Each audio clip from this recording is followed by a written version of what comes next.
Sir, ആദ്യമായിട്ട് തന്നെ US വിപണിയിലേക്ക് നോക്കുമ്പോൾ വീണ്ടും ഒരു ഇടിവിൽ തന്നെയാണ് പ്രധാനപ്പെട്ട സൂചികകളിലെല്ലാം തന്നെ വ്യാപാരം അവസാനിപ്പിച്ചതെന്ന് പറയേണ്ടിയിരിക്കുന്നു. ഡൗ ജോൺസ് മാത്രമാണ് വളരെ ഒരു പോസിറ്റീവ്, വളരെ ഫ്ലാറ്റ് പോസിറ്റീവ് ടോണിൽ എന്ന് തന്നെ പറയാം, ആ ഒരു നിലവാരത്തിൽ വ്യാപാരം അവസാനിപ്പിച്ചിരിക്കുന്നത്. 37,440.34 എന്നൊരു റേഞ്ച് നിലനിർത്തിയിട്ടാണ് ഡൗ ജോൺസ് ഇന്നലെ വ്യാപാരം അവസാനിപ്പിച്ചിരിക്കുന്നത്. പ്രധാനമായിട്ടും ഇന്നലെ ഇടിവ് രേഖപ്പെടുത്തിയിരിക്കുന്ന S&P 500ലും അതുപോലെ തന്നെ നാസ്ഡാക്കിലുമാണ്. നാസ്ഡാക്കിനെ സംബന്ധിച്ച് പറയുകയാണ് എന്നുണ്ടെങ്കിൽ ആമസോൺ പോലെയുള്ള മെഗാ ക്യാപ് കമ്പനികളിലെല്ലാം വലിയൊരു ഇടിവായിരുന്നു രേഖപ്പെടുത്തിയത്. അതിനെ തുടർന്നാണ് സൂചിയിൽ ശക്തമായിട്ടൊരു ഡ്രാഗിംഗ് നടന്നത്. എന്നാൽ S&P 500ലേക്ക് വരുമ്പോൾ ഫൈനാൻസ് മേഖലയിൽപ്പെട്ട കമ്പനികളിലാണ് ഇന്നലെ പ്രധാനമായിട്ടും സൂചിയെ ഡ്രാഗ് ചെയ്തതും. ഒരുപക്ഷെ 2015 ശേഷമുള്ള ഒരു ജനുവരിയിലെ ഫസ്റ്റ് വീക്കിലെ കണക്കുകൾ പരിശോധിക്കുമ്പോൾ ഏറ്റവും മോശം ഒരു പ്രകടനം കാഴ്ചവെക്കുന്നതിലേക്കാണ് S&P 500 സൂചി പോയിരിക്കുന്നത്. ഈ ഒരു സാഹചര്യത്തിൽ അമേരിക്കൻ വിപണിയെ സംബന്ധിച്ച് സാറിന്റെ ഒരു എക്സ്പെക്ടേഷൻ എന്തൊക്കെയാണ്? അനില, നമ്മുടെ വ്യൂവില് കാര്യമായിട്ട് മാറ്റങ്ങളൊന്നും തന്നെ ഇല്ല. നമ്മൾ അമേരിക്കൻ വിപണി ആയിക്കോട്ടെ, ഇന്ത്യൻ വിപണി ആകട്ടെ, നമ്മൾ മറക്കാൻ പാടില്ലാത്തൊരു കാര്യം, ഒക്ടോബർ 26 ശേഷം നമ്മൾ വലിയൊരു മുന്നേറ്റം, ഒത്തിരി നേട്ടം രണ്ട് മാർക്കറ്റിലും കാണാൻ സാധിച്ചിരിക്കുന്നത്. നാച്ചുറലി കാര്യമായിട്ടൊരു കറക്ഷൻ, ഒരു പ്രോഫിറ്റ് ബുക്കിംഗ് കാണാത്തത് കൊണ്ട് തന്നെ both Indian market and American മാർക്കറ്റിൽ ഏത് നിമിഷം വേണമെങ്കിലും ഒരു നല്ല കറക്ഷൻ വരാൻ ചാൻസസ് ഉണ്ട്. അനില പറഞ്ഞതുപോലെ തന്നെ ഡൗ ജോൺസ് ഇൻഡെക്സിന്റെ കേസ് എടുക്കുമ്പോഴേക്കും ഒരു ഫ്ലാറ്റ് നോട്ടിലായിരുന്നു ട്രേഡിംഗ് അവസാനിപ്പിച്ചത്. At the moment Dow Jones ഇൻഡെക്സിന്റെ കേസിൽ the long term and short term trend bullish ആയി തുടരുന്നു. ബട്ട് ഡൗ ജോൺസ് ഇൻഡെക്സിന്റെ കേസിൽ നമ്മൾ we should continue to watch a very important support area 37,000 point. ഈ ഒരു സപ്പോർട്ട് ബ്രേക്ക് ചെയ്യപ്പെട്ടാൽ ഷോർട്ട് ടേം ട്രെൻഡ് ബെയറിഷായി മാറും. അറ്റ് ദ സെയിം ടൈം തിരിച്ച് നമുക്ക് ശക്തമായിട്ടൊരു ബുള്ളിഷ് ഇൻട്രസ്റ്റ് കാണണമെങ്കിൽ 38,000 പോയിന്റ്സിന്റെ ഒരു റെസിസ്റ്റൻസ് ബ്രേക്ക് ചെയ്യണം. 37,800 പോയിന്റ്, 37,800 പോയിന്റ്സ് റെസിസ്റ്റൻസ് ബ്രേക്ക് ചെയ്യണം. എന്നാൽ മാത്രമേ നമുക്ക് ഡൗ ജോൺസ് ഇൻഡെക്സിന്റെ കേസിൽ ഒരു മുന്നേറ്റം കാണാൻ സാധിക്കത്തുള്ളൂ. At the same time Nasdaq index നോക്കുമ്പോഴേക്കും തുടർച്ചയായിട്ട് 5ാമത്തെ സെഷനിലായിരുന്നു ഇന്നലെ ഒരു ഇടിവ് കറക്ഷൻ കണ്ടത്. ഞാൻ ഇന്നലെ സൂചിപ്പിച്ചതുപോലെ short term trend for Nasdaq index has turn bearish. അതുകൊണ്ട് തന്നെ ടെക്നോളജി സ്റ്റോക്സിൽ അമേരിക്കയിൽ അറ്റ് ദ മൊമെന്റ് പുതിയ ലോങ് പൊസിഷൻസ് അവോയ്ഡ് ചെയ്യുക. മാർക്കറ്റിൽ ഒരു റിക്കവറി നടക്കുന്ന സമയത്ത് എക്സിസ്റ്റിംഗ് ലോങ് പൊസിഷൻസ് ഉണ്ടെങ്കിൽ അത് ക്ലോസ് ചെയ്യാൻ ശ്രമിക്കുക.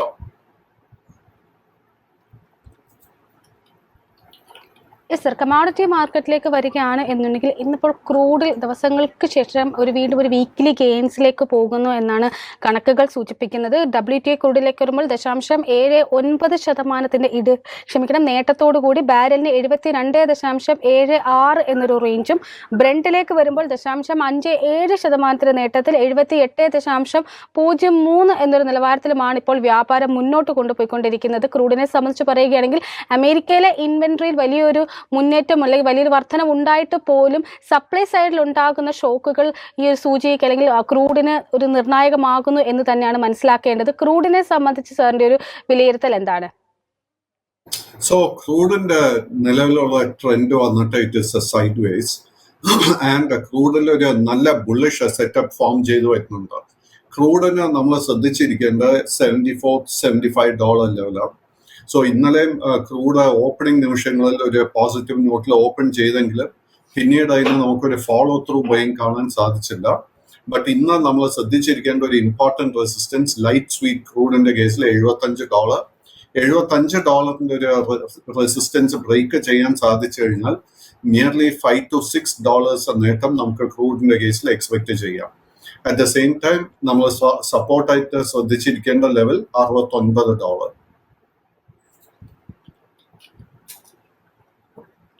സർ, അതിനോടൊപ്പം തന്നെ ഗോൾഡിലേക്ക് കൂടി സാറിൻ്റെ റിവ്യൂ അറിയാൻ ആഗ്രഹിക്കുന്നു. ഗോൾഡ് ഇന്നിപ്പോൾ വളരെ ഫ്ലാറ്റ് നോട്ടിൽ ഔൺസിന് 2052.45 എന്നൊരു റേഞ്ചിലാണ് ഇപ്പോൾ വ്യാപാരം മുന്നോട്ട് കൊണ്ടുപോകുന്നത്.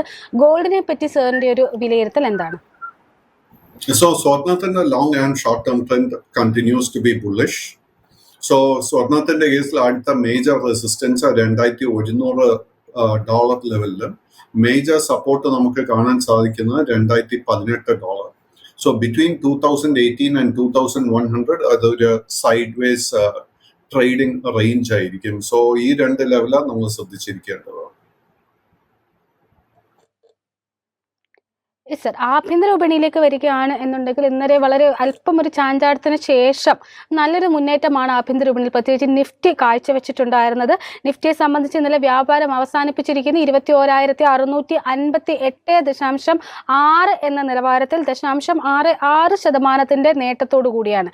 ഇൻട്രാഡേ ഹൈ നോക്കുകയാണെങ്കിലും 21,685 എന്ന നിലവാരവും ഇൻട്രാഡേ ലോയിലേക്ക് വരുമ്പോൾ 21,564.55 എന്നൊരു റേഞ്ചുമാണ്. അത് 21,560 മുകളിൽ നിലനിർത്തിക്കൊണ്ട് തന്നെയാണ് ഇന്നലെ കംപ്ലീറ്റ് ആയിട്ടൊരു വ്യാപാരം മുന്നോട്ട് പോയിക്കൊണ്ടിരുന്നത്. നിഫ്റ്റിയെ സംബന്ധിച്ച് സാറിന്റെ ഒരു വിലയിരുത്തൽ എന്താണ്? ട്രെൻഡ് നോക്കിക്കഴിഞ്ഞാൽ it continues to be bullish.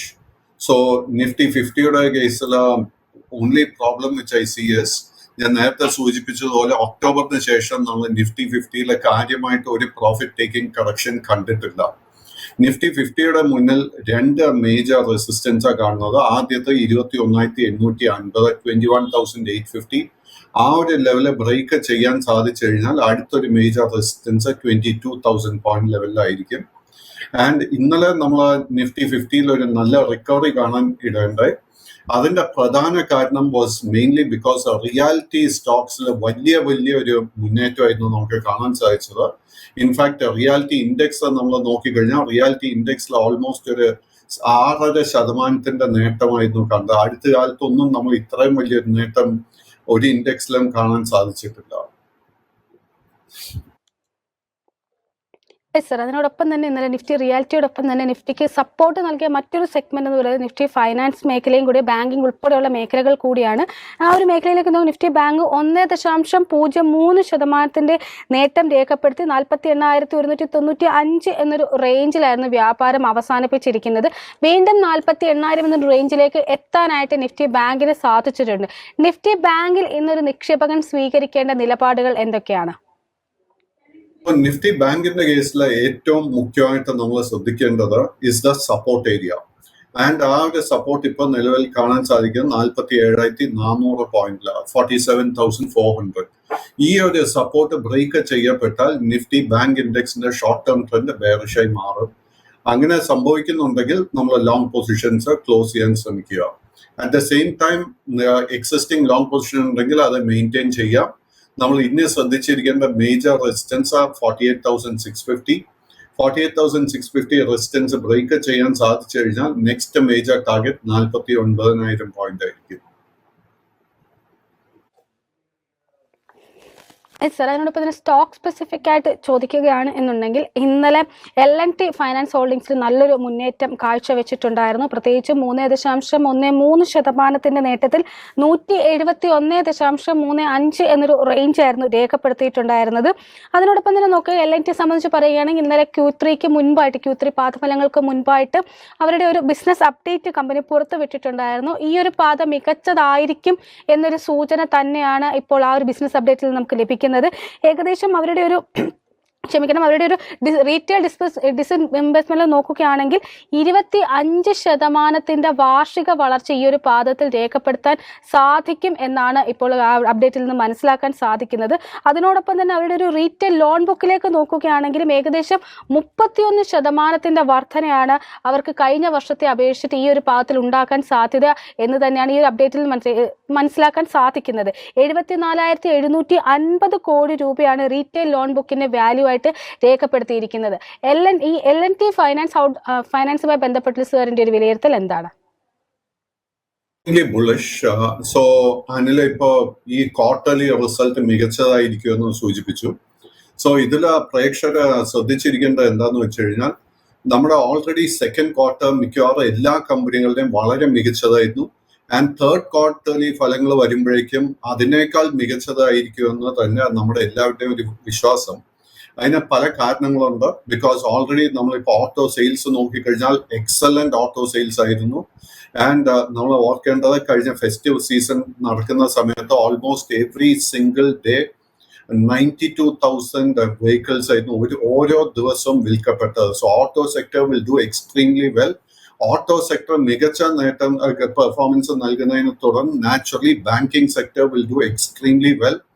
അതിന്റെ കൂടെ തന്നെ നമ്മൾ ഓർക്കേണ്ടത് ഈ കഴിഞ്ഞ ഡിസംബർ മാസത്തില് 1.20 crore പാസഞ്ചേഴ്സ് ആയിരുന്നു വിമാനങ്ങളിൽ യാത്ര ചെയ്തത്. So it all only proves and confirms എത്ര ബോയിന്റ് ആയിട്ട് നിലനിൽക്കുന്നു ഇന്ത്യൻ ഇക്കോണമി. ആൻഡ് അതാണ് നമ്മൾ ആക്ച്വലി ഫൈനാൻഷ്യൽ ഷെയർ മാർക്കറ്റ്സിൽ കണ്ടുകൊണ്ടിരിക്കുന്നത്. Now coming to LNT financial holding, നമ്മുടെ കൈവശം ഓൾറെഡി ലോങ് പൊസിഷൻസ് ഉണ്ടെങ്കിൽ അത് മെയിൻറ്റെയിൻ ചെയ്യുക. അടുത്ത മേജർ റെസിസ്റ്റൻസ് നമുക്ക് കാണാൻ സാധിക്കും 180, അതിനെ തുടർന്ന് 185 രൂപയിലും. ഈ ഹൈ ലെവൽസിൽ പുതിയ ലോങ് പൊസിഷൻ അഡ്വൈസ് ചെയ്യുന്നുണ്ട്. അതിനോടൊപ്പം തന്നെ പ്രേക്ഷകരുടെ ധാരാളം ക്വയറീസ് വന്നിട്ടുണ്ട്. അതിൽ ആദ്യമായിട്ടൊരു പ്രേക്ഷകൻ ചോദിച്ചിരിക്കുന്നത് പരാഗ് മിൽക്ക് ഫുഡ് ലിമിറ്റഡുമായി ബന്ധപ്പെട്ടുള്ള സാറിന്റെ ഒരു വ്യൂ ആണ്. ഇന്നലെ ഓഹരി 0.22% വളരെ നേരിയ ഒരു നേട്ടം നൽകിക്കൊണ്ട് 231.55 എന്നൊരു റേഞ്ച് ആയിരുന്നു രേഖപ്പെടുത്തിയിട്ടുണ്ടായിരുന്നത്. ഓഹരിയുടെ ഒരു 50 വീക്ക് ഹൈ നോക്കുകയാണ് എന്നുണ്ടെങ്കിൽ 2023 ഡിസംബർ 11 263.4 എന്നൊരു റേഞ്ച് ആയിരുന്നു. പരാഗ് മിൽക്ക് ഫുഡ് ലിമിറ്റഡുമായി ബന്ധപ്പെട്ടുള്ള സാറിന്റെ ഒരു വിലയിരുത്തൽ എന്താണ്? പരാഗിന്റെ long term and short term view നോക്കിക്കഴിഞ്ഞാൽ വളരെ ബുള്ളിഷ് ആയി തന്നെ തുടരുന്നു. ബട്ട് അനില പറഞ്ഞതുപോലെ ഡിസംബറിൽ 262 രൂപ എത്തിയതിനു ശേഷം നമുക്കൊരു പ്രോഫിറ്റ് ടേക്കിംഗ് കാണാൻ സാധിക്കുന്നുണ്ട്. സ്റ്റോക്കിന്റെ ഏറ്റവും ഇമ്പോർട്ടന്റ് ആയിട്ട് ഒരു സപ്പോർട്ട് ഏരിയ കാണാൻ സാധിക്കുന്നത് 221 രൂപ. ആ ഒരു സപ്പോർട്ട് മെയിൻറ്റെയിൻ ചെയ്തുകൊണ്ട് തന്നെ നമുക്ക് എക്സിസ്റ്റിംഗ് ലോങ് പൊസിഷൻ നിലനിർത്താം. ബട്ട് പുതിയ ലോങ് പൊസിഷൻ എടുക്കണമെങ്കിൽ സ്റ്റോക്ക് 240 രൂപയുടെ റെസിസ്റ്റൻസ് ബ്രേക്ക് ചെയ്യണം. ഇതിൽ ഒരേ ഒരു കാര്യം നമ്മൾ ഓർക്കേണ്ടത്, this is A small cap stock. So മാർക്കറ്റിൽ ഒരു കറക്ഷൻ വരുന്നുണ്ടെങ്കിൽ തീർച്ചയായിട്ടും ഈ സ്റ്റോക്കിൽ നമുക്കൊരു കറക്ഷൻ പ്രോഫിറ്റ് ടേക്കിംഗ് എക്സ്പെക്ട് ചെയ്യാം. സർ, അതിനോടൊപ്പം തന്നെ മറ്റൊരു പ്രേക്ഷകൻ ചോദിച്ചിരിക്കുന്നത് സെയിലുമായി ബന്ധപ്പെട്ടിട്ടുള്ള സാറിന്റെ ഒരു വ്യൂ ആണ്. ഇന്നലെ ഓഹരി 0.38% ഇടിവിൽ 118.65 എന്നൊരു റേഞ്ചിലാണ് ക്ലോസിംഗ് നടത്തിയിരിക്കുന്നത്. ഓഹരിയുടെ 50 വീക്ക് ഹൈ ക്രിയേറ്റ് ചെയ്തിരിക്കുന്നത് ജനുവരി 1 ആയിരുന്നു 126.9 എന്നൊരു റേഞ്ചിൽ. സെയിലിൽ ഇനി ഒരു നിക്ഷേപകൻ സ്വീകരിക്കേണ്ട ലോങ് ടേം നിലപാട് എന്താണ്? അനില ഇൻസിഡന്റ്ലി സെയിലിനെ കുറിച്ച് ചോദിച്ചതുകൊണ്ട് ഇന്നലത്തെ ട്രേഡിംഗിൽ ആക്ച്വലി നമുക്ക് ഓൾമോസ്റ്റ് എല്ലാ മേജർ മെറ്റൽ സ്റ്റോക്സിലും നമുക്കൊരു ബുള്ളിഷ് സെറ്റപ്പ് ഫോം ചെയ്തതായിട്ട് കാണുന്നത്. So national aluminium, Hindalco, steel authority of India, JSW ഇതിലൊക്കെ നല്ല ബുള്ളിഷ് സെറ്റപ്പ് ഫോം ചെയ്തിട്ടുണ്ട്. എങ്കിൽ പോലും നമ്മൾ ഇതിലൊരു ലോങ് പൊസിഷൻ എടുക്കാൻ ആഗ്രഹിക്കുന്നുണ്ടെങ്കിൽ നമ്മൾ വളരെ അലേർട്ടായിട്ട് പ്രോ ആക്റ്റീവായിട്ട് വേണം ഈ പൊസിഷൻ മാനേജ് ചെയ്യാൻ. കാര്യം ഇതൊരു ലോങ് ടേമിന് വേണ്ടി, ലോങ് ടേമിലെ ഫൈനാൻസിന്റെ അടിസ്ഥാനമല്ല, but because we are in the result season നമ്മൾ വളരെ കെയർഫുൾ ആയിരിക്കണം. ഇന്ന് സ്റ്റീൽ അതോറിറ്റിയിൽ നമുക്കൊരു ബൈയിങ് അവസരം ലഭിക്കണമെങ്കിൽ സ്റ്റോക്ക് 121 രൂപ 20 പൈസയുടെ റെസിസ്റ്റൻസ് ബ്രേക്ക് ചെയ്യും, 120.20.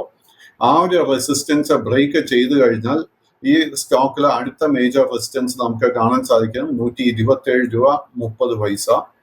And at the same time സപ്പോർട്ടായിട്ട് നമ്മൾ വാച്ച് ചെയ്യേണ്ടത് 118 രൂപയായിരിക്കണം. നാഷണൽ അലുമിനിയത്തിന്റെ കേസ് എടുക്കുമ്പോഴേക്കും നാഷണൽ അലുമിനിയത്തിനും നല്ലൊരു ബുള്ളിഷ് സെറ്റപ്പ് ഫോം ചെയ്തിട്ടുണ്ട്. And in the case of national aluminium നമ്മൾ ബുള്ളിഷ് ട്രിഗറായിട്ട് ശ്രദ്ധിച്ചിരിക്കേണ്ട ലെവല് 133 രൂപ 20 പൈസ. സപ്പോർട്ടായിട്ട് ശ്രദ്ധിച്ചിരിക്കേണ്ട ലെവല് 129 രൂപ 50 പൈസ. ആൻഡ് ആദ്യത്തെ ഒരു റെസിസ്റ്റൻസ് വരാൻ പോകുന്നത് 140 രൂപയിലോ ആയിരിക്കും. സർ, മറ്റൊരു പ്രേക്ഷകൻ ചോദിച്ചിരിക്കുന്നത് സുല വൈൻയാർഡ്സുമായി ബന്ധപ്പെട്ടുള്ള സാറിന്റെ ഒരു വ്യൂ ആണ്. ഓഹരി ഇന്നലെ 0.43% നേട്ടത്തിൽ 499.85 എന്നൊരു റേഞ്ചിലായിരുന്നു വ്യാപാരം അവസാനിപ്പിച്ചിരിക്കുന്നത്. ഓഹരിയുടെ 50 വീക്ക് ഹൈ നോക്കുകയാണെങ്കിൽ 2023 ഓഗസ്റ്റ് 1 രേഖപ്പെടുത്തിയ 535 എന്നൊരു റേഞ്ചാണ്. ഈ ഒരു ഓഹരിയെ പറ്റിയുള്ള സാറിന്റെ ഒരു ലോങ് ടേം വിലയിരുത്തൽ എന്താണ്? വൈൻയാർഡ്സ് ലിസ്റ്റ് ചെയ്യപ്പെട്ട് ഏകദേശം ഒരു വർഷം തികയുന്നേ ഉള്ളൂ. And trend is very much bullish. But ഈ കമ്പനിയുടെ രണ്ട് പ്രശ്നങ്ങൾ ഞാൻ കാണുന്നു. ഒന്ന്, ഫൈനാൻഷ്യൽ പെർഫോമൻസ് അത്രയും മികച്ചതല്ല. രണ്ടാമത്തത്, it is A small cap stock. So നമ്മൾ ഈ രണ്ട് കാര്യത്തിൽ കംഫർട്ടബിൾ ആണെങ്കിൽ നമുക്ക് ലോങ് പൊസിഷൻ നിലനിർത്താം. ബട്ട് പുതിയൊരു ലോങ് പൊസിഷൻ അഡ്വൈസ് ചെയ്യുന്നില്ല. സ്റ്റോക്കിന്റെ ഏറ്റവും മേജർ റെസിസ്റ്റൻസ് രണ്ടെണ്ണം കാണാൻ സാധിക്കുന്നത്. ആദ്യത്തെ 512, അതിനെ തുടർന്ന് 525. സർ, അടുത്തതായിട്ട് സി എന്റർടൈൻമെന്റ്സുമായി ബന്ധപ്പെട്ടുള്ള ഒരു വ്യൂ ആണ് ചോദിച്ചിരിക്കുന്നത്. ഓഹരി ഇന്നലെ 1.5% നേട്ടം നൽകി 289.95 എന്നൊരു റേഞ്ചിലായിരുന്നു ക്ലോസിംഗ് നടത്തിയിട്ടുണ്ടായിരുന്നത്. ഓഹരിയുടെ 52 വീക്ക് ഹൈയിലേക്ക് നോക്കുകയാണെങ്കിൽ ഡിസംബർ 12 രേഖപ്പെടുത്തി 299.7 എന്നൊരു റേഞ്ചാണ്. സീലിനെ സംബന്ധിച്ച് സാറിന്റെ ഒരു വിലയിരുത്തൽ എന്താണ്? Tesla, I am not at all comfortable with the management. The Zee management ആയിട്ട് ഒത്തിരി പ്രോബ്ലംസിനെ കുറിച്ച് നമ്മൾ കേട്ടിട്ടുണ്ട്. സോ പേഴ്സണലി ഞാൻ ഇത്തരം സ്റ്റോക്കുകൾ പൂർണ്ണമായിട്ട് അവോയ്ഡ് ചെയ്യുന്നത്. ബട്ട് പ്രേക്ഷകർ ഇതിൽ കംഫർട്ടബിൾ ആണെങ്കിൽ ശ്രദ്ധിച്ചിരിക്കേണ്ട മേജർ റെസിസ്റ്റൻസ് ലെവൽ 300 രൂപ. 300 രൂപയുടെ റെസിസ്റ്റൻസ് ബ്രേക്ക് ചെയ്യപ്പെട്ടു കഴിഞ്ഞാൽ ഒരു 10-15% നേട്ടം എക്സ്പെക്ട് ചെയ്യാം. കൈവശം ഓൾറെഡി ലോങ് പൊസിഷൻ ഉണ്ടെങ്കിൽ 258 രൂപയുടെ സപ്പോർട്ട് ശ്രദ്ധിച്ചിരിക്കുക. മറ്റൊരു പ്രശ്നം ചോദിച്ചിരിക്കുന്നത് ചമ്പൽ ഫെർട്ടിലൈസേഴ്സുമായി ബന്ധപ്പെട്ടുള്ള സാറിന്റെ ഒരു വ്യൂ ആണ്. ഓഹരി ഇന്നലെ വ്യാപാരം അവസാനിപ്പിച്ചിരിക്കുന്നത് 0.19% ഇടിവിൽ 385.95 എന്നൊരു റേഞ്ചിലായിരുന്നു. എന്നിരുന്നാൽ പോലും ഇന്നലെ 52 വീക്ക് ഹൈ റേഞ്ച് ആയിട്ടുള്ള 402.9 എന്നൊരു റേഞ്ച് റെക്കോർഡ് ചെയ്യാനായിട്ട് ഓഹരിക്ക് സാധിച്ചിട്ടുണ്ടായിരുന്നു. ഈ ഓഹരിയെ പറ്റിയുള്ള സാറിന്റെ ഒരു short term and long term view എന്താണ്? The short term and long term view is very much bullish. എങ്കിലും നമ്മൾ ഓർക്കേണ്ടത് എന്താണെന്ന് വെച്ച് കഴിഞ്ഞാൽ ഒക്ടോബർ അവസാനത്തോടു കൂടി ഈ സ്റ്റോക്കിന്റെ വില അറൌണ്ട് 265 രൂപയ്ക്ക് അടുത്തായിരുന്നു. ആൻഡ് ഒരു കറക്ഷനും ഈ സ്റ്റോക്ക് നേരിട്ടിട്ടില്ല. ആൻഡ് അല്ല പറഞ്ഞതുപോലെ ഇന്നലെ ഓപ്പണിംഗ് നിമിഷങ്ങളിൽ തന്നെ ഇത് 402 രൂപ വരെ എത്തിയിരുന്നു. അതിനെ തുടർന്ന് we saw lot of profit taking. So നമ്മുടെ കൈവശം ഓൾറെഡി ലോങ് പൊസിഷൻ ഉണ്ടെങ്കിൽ തീർച്ചയായിട്ടും കറന്റ് ലെവൽസിൽ നമ്മൾ ലോങ് പൊസിഷൻസ് വൈൻഡ് അപ്പ് ചെയ്യാൻ, പ്രോഫിറ്റ് ബുക്ക് ചെയ്യാനായിട്ട് ശ്രമിക്കുക. സർ, മറ്റൊരു പ്രശ്നം ചോദിച്ചിരിക്കുന്നത് ടാറ്റ ടെക്നോളജീസുമായി ബന്ധപ്പെട്ടുള്ള സാറിന്റെ വ്യൂ ആണ്. ഓഹരി ഇന്നലെ വ്യാപാരം അവസാനിപ്പിച്ചിരിക്കുന്നത് വളരെ ഫ്ലാറ്റ് ആണ്. 0.05% ഇടിവിൽ 1170.45 എന്നൊരു റേഞ്ചിലായിരുന്നു. ടാറ്റ ടെക്നോളജി ലോങ് ടേമിൽ ഒരു നിക്ഷേപം എന്താണ് സ്വീകരിക്കേണ്ട നിലപാട് എന്താണ്? ടാറ്റ ടെക്നോളജി നവംബർ അവസാനത്തോടു കൂടിയായിരുന്നു ലിസ്റ്റ് ചെയ്യപ്പെട്ടത്. നമ്മൾ പല IPO സ്റ്റോക്സിലും കണ്ട സെയിം പാറ്റേൺ നമുക്ക് ഈ സ്റ്റോക്കിലും കാണാൻ സാധിക്കുന്നുണ്ട്. അതായത് IPO വാല്യുവേഷൻ സമയത്ത് ഇത് ഓവർ വാല്യൂഡ് ആയിരുന്നു. ആൻഡ് ലിസ്റ്റിംഗിന് ശേഷം തുടർച്ചയായിട്ട് ഈ സ്റ്റോക്കിൽ നമുക്ക് കാണാൻ സാധിക്കുന്നത് it is a lot of selling pressure. So ഈ ഒരു സ്റ്റോക്ക് തൽക്കാലം പൂർണ്ണമായിട്ട് അവോയ്ഡ് ചെയ്യുക. കാര്യം ഈ സ്റ്റോക്കിൽ ബോട്ടം എത്തിയെന്ന് നമുക്ക് വിലയിരുത്താൻ സാധിക്കുന്നില്ല. ആൻഡ് ടാറ്റ ടെക്നോളജിയെ കുറിച്ച് ചോദിച്ചതുകൊണ്ട് അതേസമയം മറ്റൊരു കേരള ബേസ്ഡ് സ്റ്റോക്ക് ആയിരുന്നു IPO ആയിട്ട് വന്നത്, which was federal bank financial services. ഈ ഒരു സ്റ്റോക്കും ലിസ്റ്റിംഗിന് ശേഷം തുടർച്ചയായിട്ട് സെല്ലിംഗ് പ്രഷർ നേരിട്ടുകൊണ്ട് തന്നെ ഇരിക്കുന്നു. ഈ ഒരു സ്റ്റോക്കിലും ലെറ്റസ് ജസ്റ്റ് വെയിറ്റ് ഇട്ടില്ല, ബോട്ടം ഇസ് എസ്റ്റാബ്ലിഷ്ഡ്. അതേസമയം നമുക്ക് ഈസാഫ് സ്മോൾ ഫൈനാൻസ് ബാങ്കിന്റെ കേസ് നോക്കുമ്പോഴേക്കും നമുക്ക് കഴിഞ്ഞ 3-4 സെഷൻസിൽ ഒത്തിരി ബൈയിങ് ഇൻട്രസ്റ്റ് കാണാൻ സാധിക്കുന്നുണ്ട്. ഇസാഫിന്റെ കേസിൽ നമ്മൾ ശ്രദ്ധിച്ചിരിക്കേണ്ട ഒരു മേജർ റെസിസ്റ്റൻസ് 76 രൂപയായിരിക്കണം. 76ന്റെ റെസിസ്റ്റൻസ് ബ്രേക്ക് ചെയ്യാൻ സാധിച്ചു കഴിഞ്ഞാൽ ഒരു short and long term trend ബുള്ളിഷായി മാറും. ആ ഒരു സമയത്ത് ലെറ്റ് us then റീഇവാലുവേറ്റ് ആ ഒരു ലോങ് പൊസിഷൻ എടുക്കാൻ സാധിക്കുമോ ഇല്ലയോ എന്ന്.